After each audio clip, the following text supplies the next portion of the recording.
So Indian team आज announce कर दिया गया है दोपहर में for the much awaited England series, जो 5 टेस्ट मैच की सीरीज है। सो इसके लिए जो पहला बड़ा ऐलान था वो है शुभमन गिल एज एक्सपेक्टेड, उनको कैप्टन अनाउंस कर दिया गया है ऑफिशियली। एंड बाकी जो टीम है इसमें Rishabh Pant vice captain, Jaiswal, KL Rahul, Sai Sudharsan, Abhimanyu Easwaran, Karun Nair, Nitish Reddy, Ravindra Jadeja, Dhruv Jurel आपके सेकंड विकेट कीपर, वॉशिंगटन सुंदर, शार्दुल ठाकुर, जसप्रीत बुमराह, मोहम्मद सिराज, प्रसिद्ध कृष्णा, आकाशदीप, अर्शदीप सिंह और कुलदीप यादव। सो ये आपका बेसिकली टीम है, 18 मेंबर्स की टीम है। तो इसमें जो हाईलाइट बन के आई है वो है करुण नायर, जो कि ऑलमोस्ट लगभग 8 साल बाद उन्होंने वापसी किया है टेस्ट मैच में। सो डोमेस्टिक क्रिकेट में खैर उनका बहुत ही शानदार परफॉर्मेंस रहा है एंड उसको रिवॉर्ड किया गया है। So I think fair enough call Karun Nair को। ओवरऑल अगर आप इस टीम को देखें तो ये बेसिकली एक सेफ टीम है। आप अगर 18 लोगों की टीम चुन रहे हैं देन आप सबको कहीं ना कहीं अकोमोडेट कर रहे हैं, मुझे ऐसा लगता है। 15 या 16 मेंबर की टीम होता then you could have taken a decision. यहाँ पे आपने ऑलमोस्ट मोर और लेस सब कुछ कवर कर लिया है, ज्यादा सबको लेके आप चले गए हैं। जो बड़ा मिस है इसमें मुझे लगता है एक Mohammed Shami, due to fitness reasons, जो प्रेस कॉन्फ्रेंस से बाहर निकल गई है। यही है कि वो शायद उतना वर्कलोड या उतना टेस्ट मैच में इतना सारा ओवर अभी वो शायद नहीं डाल पाएंगे, इस वजह से उनको नहीं लिया गया है। ये एक बड़ा मिस है। इंडिया ऑब्वियसली डेफिनेटली उनको मिस करेगा in English conditions particularly. He has been a great bowler, particularly in those conditions, seam swing, particularly early जून के महीने में जब इंडिया वहाँ अपना फर्स्ट टेस्ट खेलेगा। So I think Shami is going to be a big miss. Bumrah again उन्होंने clear कर दिया है कि वो 5 टेस्ट मैच के लिए अवेलेबल नहीं होंगे। सो वो 3 खेलेंगे and depending on the workload और कैसा सीरीज जा रहा है या उनका बॉडी कैसा रिस्पॉन्ड कर रहा है उसके हिसाब से वो चौथा India might try, but most likely वो 3 टेस्ट मैच ही खेलते हुए दिखेंगे आपको। तो ये और एक मतलब इंडिया के लिए कंसर्न है, जिस वजह से आई थिंक उन्होंने ज्यादा कवर लिया है फास्ट बॉलिंग का, सो दैट कि बुमराह के लिए वो के मिस मैनेज किया जा सके। सो ये और एक हाईलाइट है। जो और एक जो मिस किए हैं लास्ट सीरीज से आफ्टर, ऑब्वियसली आपके रोहित, विराट, अश्विन हो तो फिर बड़े प्लेयर्स हैं, बिग रिटायरमेंट हो चुका है। सो अनदर प्लेयर जो मिस है वो है सरफराज। तो सरफराज बेसिकली ऑस्ट्रेलियन टूर में थे, उनको खिलाया नहीं गया था एक भी मैच एंड वो बाहर से बाहर हो गए इस बार। तो ये मुझे लगता है कि अनफेयर है, क्योंकि जो उनकी छोटी सी अभी तक टेस्ट मैच की कैरियर रहा है, 6 टेस्ट मैच आई थिंक वो खेले, एक उसमें उनका शतक था एंड 3 50s भी हैं उनके, ठीक ठाक उन्होंने करा है। बाहर हमने उनको एक लेवल कर दिया कि वो शायद नहीं खेल पाएंगे सीम स्विंग या बाउंस, एंड जिस वजह से हम उनको नहीं ले रहे हैं। और ऑस्ट्रेलिया में हमने चांस ही नहीं दिया, तो बिना चांस दिए निकाल देना आई थिंक अनफेयर। और सेम टाइम आप बोल सकते हो कि करुण नायर उनकी जगह आए हैं, तो करुण नायर ऑल्सो डिजर्व्स, क्योंकि आप फर्स्ट क्लास क्रिकेट में वहां रिवॉर्ड कर रहे हो यहाँ पे। लेकिन जो ऑलरेडी टीम में था, I think it is not Karun Nair versus Sarfaraz या ऐसा कुछ, बट एक प्लेयर डिजर्व करता है एंड सरफराज भी डिजर्व करता है। अगर आपने इतना प्लेयर ले रखा है तो आई डोंट थिंक वो किस बेसिस पे बाहर किया है बेसिकली सरफराज को, क्योंकि कोई रीजन नहीं बनता है। आपने बिना खिलाए ही किसी को आउट कर दिया तो फिर इसका ये कोई बात नहीं है, ना ही उसमें बारे में कुछ इतना एक्सप्लेनेशन कुछ दिया गया है। सो ये एक ऑब्वियसली एक सरप्राइज है। दूसरा आपका देखना पड़ेगा कि अभिमन्यु ईश्वरन ये इस बार भी टीम में है। ये पिछले 2 साल से टीम के साथ जाते रहते हैं इन ऑन ओवरसीज टूर, लेकिन उनको भी कभी मौका नहीं मिला। क्या इस बार मिलना चाहिए? मुझे लगता है मिलना चाहिए, क्योंकि अगर आप इनका एज ओपनर ले रहे हो, बेसिकली मुझे लगता है कि जो टीम की सोच है वो एज ए बैकअप ओपनर लेंगे मोस्ट लाइकली, क्योंकि आपका आई थिंक केएल राहुल और जायसवाल स्टार्ट करेंगे। लेकिन जब भी अगर मौका मिलता है इनको मिलना चाहिए।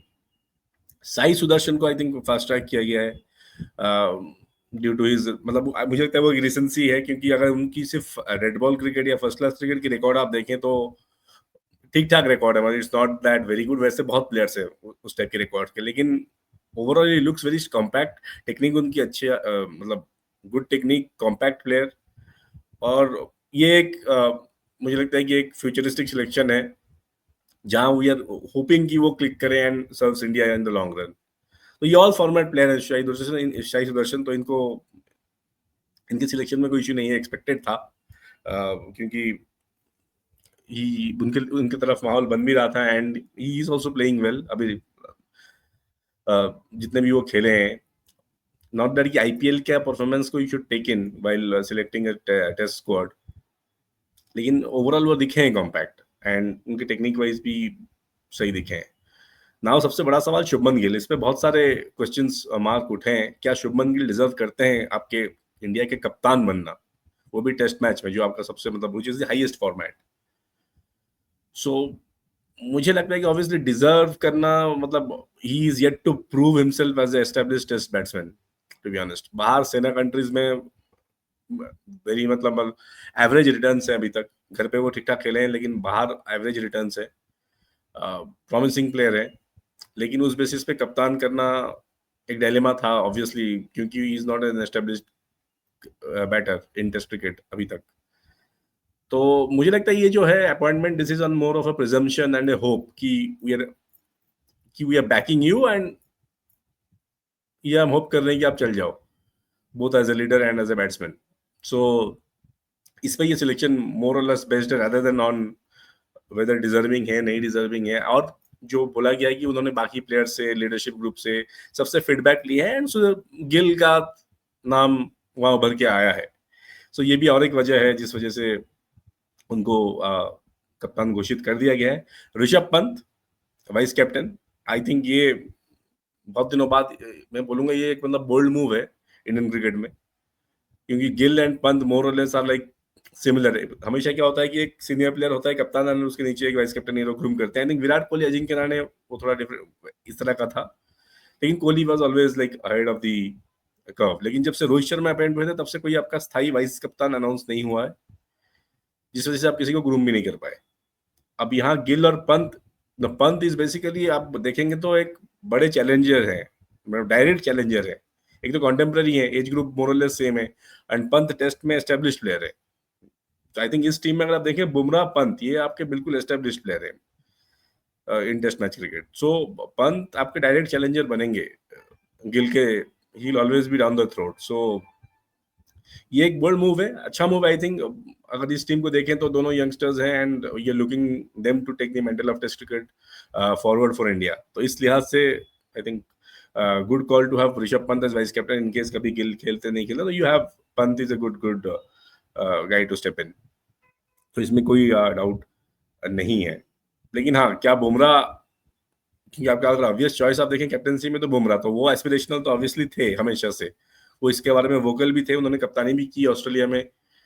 सो ये क्या उनका फैसला था बिकॉज ऑफ इंजरी कंसर्न्स, या बोर्ड का फैसला था, या उन्होंने कन्वे किया, it is yet to come out. लेकिन कहीं ना कहीं उनको तो चुभेगा ये चीज, मतलब अगर वो खुद भी due to his injury concern नहीं ले पाएंगे, फिर भी कहीं ना कहीं तो लगेगा। यू डोंट नो कि बुमराह का कैसा चलेगा टेस्ट क्रिकेट में, क्योंकि ऑन एंड ऑफ तो रहेंगे ही। सो ये ओवरऑल टीम सिलेक्शन है। इसमें आपने एक चीज है जो आपने, मुझे लगता है कि 3 स्पिनर हमने लिए हैं। I think Jadeja as an batting allrounder more less, उनकी बैटिंग बहुत इंप्रूव करी है ओवरसीज में। एंड आई थिंक वाशिंगटन सुंदर जो है, आई थिंक जडेजा के बैकअप के तौर पर जाएंगे। अगर आप प्रॉपर प्राइमरी स्पिनर देखोगे तो एक कुलदीप यादव है, but I don't know whether he will get a game or not before the 4th test, क्योंकि आपका पहला टेस्ट मैच है हेडिंगली लीड्स में हो रहा है, फिर बर्मिंघम, ये दोनों जगह तो चांस ही नहीं है आप इंडिया मतलब एक स्पिनर से ज्यादा खिलाए। Is very difficult particularly early season में। फिर तीसरा टेस्ट लॉर्ड से, वहां भी मुश्किल है। चौथा यू माइट हैव, वो मैनचेस्टर में है, ओल्ड ट्रैफर्ड, वहां थोड़ा ड्राई रहता है सरफेस, बट वैसा नहीं कि मतलब पूरा मतलब कोई स्पिन ट्रैक तो नहीं है, बट थोड़ा ड्राई रहता है। You can consider depending on कहाँ सीरीज खड़ा है एंड कैसा कंडीशन है वहां पे। And Oval definitely can consider two spinners, traditionally वहां पे 2 स्पिनर खेलते हैं। जो सो एक या 2 टेस्ट मैच में आपकी ऐसी पॉसिबिलिटी है जहां पे आप 2 स्पिनर्स खिला सकते हो, उस लिहाज से आपने 3 स्पिनर लेके आप जा रहे हो। आई थिंक मोर लेट्स मतलब एक वॉशिंगटन को I think either you can consider him as a backup for Jadeja, और मुझे लगता है कि वो आप even as a middle order batsman उनको आप एज अ बैकअप लेके जा रहे हो, क्योंकि इस टीम में। एंड आपके अगर फास्ट बॉलिंग यूनिट देखें, आपने सबको ऑलमोस्ट कवर कर दिया है। यहाँ पे आपने बुमराह, सिराज, प्रसिद्ध कृष्णा, आकाशदीप, अर्शदीप एंड शार्दुल ठाकुर। सो 6 आपके वैसे बॉलर से शार्दुल ठाकुर, नीतीश रेड्डी, मतलब नीतीश रेड्डी आपके बैटिंग ऑलराउंडर हो गए, Shardul Thakur is more of a bowling allrounder. So depending, आप अगर 4 सिमर खिलाओगे तो आप, मुझे लगता है कि दोनों में से एक ही खेलेगा। मतलब मुझे लगता है कि अगर आपको बॉलिंग चाहिए, वहां में कॉम्प्रोमाइज नहीं करना चाहिए, तो आप शार्दुल के साथ ही जाए। सो ऐसा रहेगा ओवरऑल स्क्वाड। बाकी तो सबने आपने कवर कर ही दिया। अगर हम 11 की बात करें इस टीम में, सो अगर पहला टेस्ट अगर आप स्टार्ट कर रहे हो, मुझे लगता है तो टीम, मतलब जो सोच रही होगी मतलब टीम की, आई थिंक उसमें उसके लिहाज से तो आपका Jaiswal and Rahul will start. 3 number, हाँ, सो 3 नंबर पे मोस्ट लाइकली आप साई सुदर्शन को देखोगे, या साई सुदर्शन, और फिर 4 नंबर पे शुभमन गिल को। अगर आप पैकिंग ऑर्डर की बात करें, डिजर्विंग है एक्चुअली अभिमन्यु ईश्वरन, वो पहले से इस टीम के साथ जा चुके हैं, तो या आप वो भी देख सकते हो कि 3 नंबर पे ईश्वरन को देके 4 नंबर पे शुभमन गिल को खिला सकते हो। फिर 5 नंबर पे आप खिला सकते हैं, you can look at Karun Nair and Rishabh Pant, आपके 5-6, फिर 7 पे आपके जडेजा हो जाएंगे। फिर 8-9-10-11 आप 4 सीमर के साथ जा सकते हो, जहां पे कि I will include Shardul and the, you can basically आपका पहला टेस्ट तो Bumrah, Siraj, and you can go in with most likely India will go in Prasidh. So ये सेटअप बन सकता है मोर और लेस। इस पे एक और बॉलर को मिस, फास्ट बॉलिंग में इतने लोगों को लिया गया है। हर्षित राणा को I think has been dropped. Shami तो चलो अलग कारण को, हर्षित राणा को ड्रॉप कर दिया गया है आई थिंक। सो मोरलेस या फिर टैक्टिकल, लेकिन इंग्लैंड में आप देखोगे तो ये seam and swing sort of conditions होते हैं। हर्षित राणा का अगर आप बॉलिंग देखोगे तो वो more of hit the deck bowler है, इसलिए वो ऑस्ट्रेलिया में खेल गए थे, क्योंकि वहां इतना सीम और स्विम का नहीं होता है। वहां बाउंसी ट्रैक्स होता है, फास्ट ट्रैक होता है, of the pitch ball hit चढ़ता है, तो वहां पे वो खेल गए थे इस वजह से, क्योंकि वो ज्यादा हिट द टेक बॉलर है। यहाँ पर आप देखोगे तो बॉलर सॉर्ट ऑफ आकाशदीप या अर्शदीप, तो ये these kind of bowlers will be more like seam and swing है। यहाँ प्रसिद्ध कृष्णा भी वैसे आपके हिट द टेक बॉलर है, लेकिन उनका बॉल सीम भी करता है, तो वो आप देख सकते हो। जब आप 4 सीमर आउट एंड आउट अगर खिलाना चाहते हो तो कंसिडर कर सकते हो। Even Arshdeep can be a good variety भी, क्योंकि वो लेफ्ट आर्म लेके आते हैं, अलग वेरिएशन लेके आते हैं।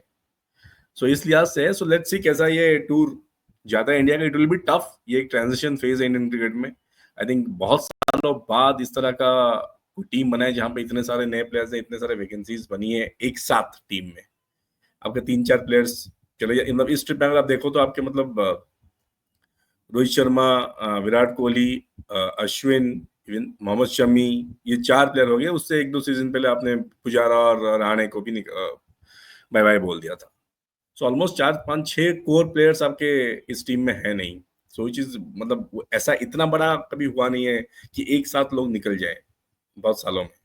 So it's a completely new team. मुझे लगता है टाइम देना पड़ेगा। आई डोंट नो कि अगर ये टीम जीत जाए तो खैर उसके बाद फिर तो कोई बात ही नहीं है, it will be like big surprise. But I think मुश्किल होगा ये दौरा इंग्लैंड का, क्योंकि अर्ली सीजन भी है। अगर अगस्त सितंबर में हम टूर करते फिर भी थोड़ा अलग होता, हमें और थोड़ा कन्वीनियंट होता। लेकिन अभी अर्ली इनटू द सीजन वहाँ ठंड भी होगी and ball will talk. So India के लिए डिफिकल्ट होगा बैटर्स के लिए, लेकिन मुझे अभी भी लगता है अगर हम बॉलिंग में कॉम्प्रोमाइज ना करें, we can still compete. I think 300 350 run अगर हम लगा दें, we can still compete in this series. अगर हम कॉम्प्रोमाइज ना करें बॉलिंग में, कि हम इस तरह से कि हम बैटर ले लें, 8 नंबर तक बैटिंग कर लें, 9 नंबर तक बैटिंग कर लें, तो इस पे अगर हम कॉम्प्रोमाइज ना करें और प्रॉपर बॉलर के साथ जाएं, out and out fast bowler के साथ, तब हम उनके बैटिंग को भी चैलेंज कर सकते हैं उन कंडीशंस में। सो आई थिंक ये इंडिया को ध्यान रखना पड़ेगा। लेकिन हाँ, ओवरऑल आप देखो तो सारे इतना एक्सपीरियंस नहीं है, बैटिंग यूनिट तो नया ही है। So it will be tough challenge, tough tour. And I think overall अगर आप इस साइकिल को देखो, डब्ल्यूटी साइकिल, आई थिंक ये ट्रांजिशन फेज में इंडिया रहेगा। We don't know how they are going to go about it, लेकिन हाँ थोड़ा टाइम देना पड़ेगा। You can expect losses on the way, ये होना ही है। लेकिन you have to be patient with this guys. Team अच्छा है, प्लेयर्स कोर अच्छा है, सो आप अगर चांस दोगे तो they will more or less succeed in the long run. लेकिन थोड़ा पेशेंस रखना पड़ेगा मुझे लगता है। लेकिन ये दौरा इंटरेस्टिंग होगा, let's see if they can pull off, then तो we are all set, in 1 tour ही आपका सेट हो जाएगा। तो ये इतना इंपॉर्टेंट दौरा है, तो इस पे नजर रहेगी। देखते हैं, चलिए।